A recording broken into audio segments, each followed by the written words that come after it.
indenização por danos morais, o STJ entende que simples inadimplemento de uma cláusula contratual não induz dano moral. Porém, no caso do plano de saúde, a presunção é que há dano imaterial, porque o inadimplemento se refere a um bem jurídico que envolve a dignidade do consumidor. Então, eu estou trazendo assim, o que mais causa o litígio e os entendimentos recentes a respeito. Diferente do que ocorre em outros países democráticos, as indenizações no Brasil não têm o efeito pedagógico, porque muitas vezes deveriam ser mais elevadas, a gente verifica isso falando pelo judiciário, para que coibisse ações repetitivas. Mas no nosso país elas ainda não atingiram um patamar elevado.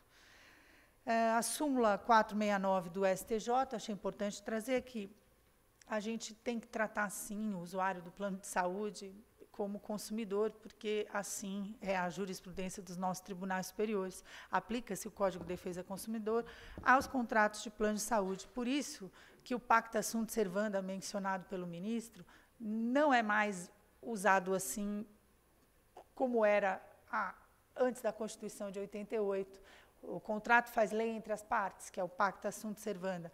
Não é bem assim. Nós hoje temos que balizar o contrato de acordo com os direitos do consumidor e com a Constituição, não só com base na dignidade humana e outros princípios constitucionais importantes, porque hoje é assim que o judiciário tem visto o contrato. Então, não é só o que está ali, lei entre eles, porque ele assinou, vale como ocorria antes da Constituição. Hoje, a baliza é o Código de Defesa do Consumidor, que é muito pró-consumidor realmente, então tem que ser avaliado quando você faz o contrato, para que isso seja de uma maneira que atenda esses princípios constitucionais. Não adianta colocar no contrato algo que o judiciário vai entender que não é constitucional por força de ferir direito básico do consumidor. A gente tem uma outra súmula importante para a saúde suplementar, é abusiva a cláusula contratual de plano de saúde que limita no tempo a internação hospitalar do segurado. Então, é importante trazer o tratamento jurisprudencial. Eu trouxe algumas outras jurisprudências, os senhores já devem ter conhecimento, mas vou passar a pincelar só duas e depois eu deixo à disposição. Reiterando o entendimento, a turma decidiu que a operadora do plano de saúde, solidariamente, isso é importante, essa decisão do STJ, que a operadora de plano de saúde é responsável pela sua rede de serviços médicos hospitalar credenciada. Eu não sei se eu não sou favorável nem desfavorável, não estou aqui para falar sobre o mérito de algumas decisões. A função do CNJ, como eu disse, não é jurisdicional, é só mesmo mostrar o impacto das decisões judiciais no geral, no global, no nacional, tanto para as operadoras quanto para o consumidor. E algumas decisões superiores têm que ser mostradas para que os senhores, tendo consciência, já possam alterar ou tomar as cautelas devidas para acompanhar essa tendência, né? Então, aí a gente tem mais uma que eu acho importante, no caso de seguro de saúde, prevê automática cobertura para determinadas lesões que acometam um filho de segurada nascido durante a vigência do pacto, deve ser garantida a referida cobertura não apenas ao filho da segurada titular, mas também ao filho da segurada dependente, é uma outra decisão. Eu vou deixar à disposição as outras decisões, porque eu não quero passar do tempo e nem cansá-los. E alternativas, acho que o que é importante, a conciliação já trazida pelo ministro Ricardo Lewandowski, que eu acho que é uma alternativa importante, conciliação e mediação, chamar todo mundo à sua responsabilidade, vamos assumir as nossas posições. Isso já é feito em São Paulo, na saúde pública, e essa nossa iniciativa do Comitê Estadual do Tribunal de Justiça em fazer na saúde suplementar. Existe essa iniciativa, como eu já mencionei, em Minas Gerais e no Rio de Janeiro, que fazem tanto na saúde pública quanto na saúde suplementar, conciliações, mediações. Eu entendo a reclamação das operadoras, e a gente tem mostrado a necessidade dessa mediação naquelas 24 horas, porque o que falam as operadoras e os juízes têm que saber é, depois que deu a liminar, perdeu praticamente o objeto, porque já cumpriu. Agora, tem as questões de ressarcimento, tem outras questões envolvidas. Eu acho que, se der certo um núcleo em que haja uma conciliação nessas 24 horas, realmente é bom para todo mundo, porque o acordo eu acho sempre melhor do que uma decisão imposta pelo Estado. A gente verifica em direito de família como é o resultado. Quando as partes chegam à sua própria decisão, como vão ver os filhos? É muito melhor que o pai e a mãe decidam como serão as visitas do que eles não conseguirem conversar e o juiz determinar, vão ser sábado, às 8 da manhã, a domingo, às 6 da tarde. E se a criança não estiver pronta às 8 da manhã? Os senhores, alguns separados, porque hoje está a maioria, mais do que os casados, quem tem filho, nessa situação sabe que se um não quer devolver às 18, não vai devolver e vai gerar mais litígio. Ou se o outro não estiver pronto e disser que a criança está doente, também não vai visitar. E haja oficial de justiça e polícia para retirar o próprio filho. Então, o que a gente fomenta? Conciliação.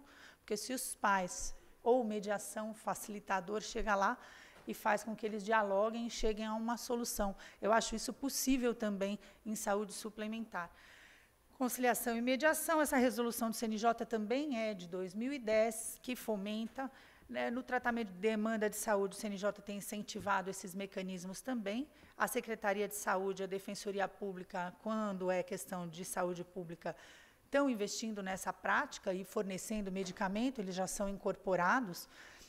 E o paciente é acompanhado, então a gente não corre o risco do desperdício, porque uma vez que ele entra no sistema, ele está sendo monitorado, o medicamento dele vai sendo monitorado, a gente não tem o desperdício, não tem perigo da pessoa falecer ou se curar. Então, vamos falar da melhor hipótese, não precisa ter morrido o paciente, pode ter se curado, não precisa mais do remédio e continua recebendo.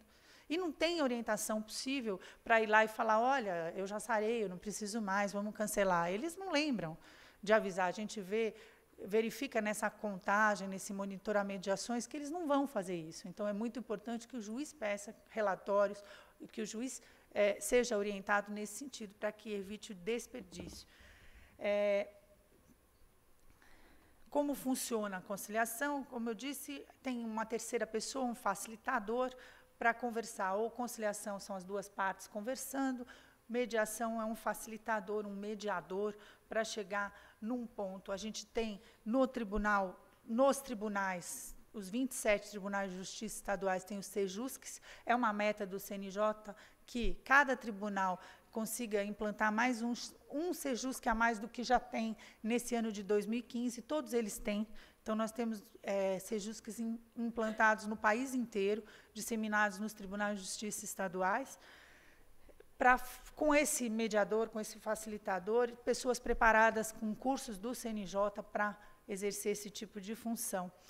Ela pode ser usada, a conciliação, para tudo, pensão alimentícia, divórcio, desapropriação, inventário, partilha, guarda de menor, e também para a questão de saúde. É um processo privado, voluntário e informal. Recentemente foi aprovada uma lei para que eles recebam algum tipo de compensação financeira, mas até esse ano os mediadores eram voluntários que participavam desse processo por pura vontade de fazer a coisa funcionar. Conciliação tem como principal missão realização de acordo, evitando, assim, continuidade do conflito. É uma forma de pacificação social. E eles são válidos, tanto os acordos lavrados em mediação como em conciliação, porque eles vão levados ao juiz, que vai homologar se não tiver nada de irregular.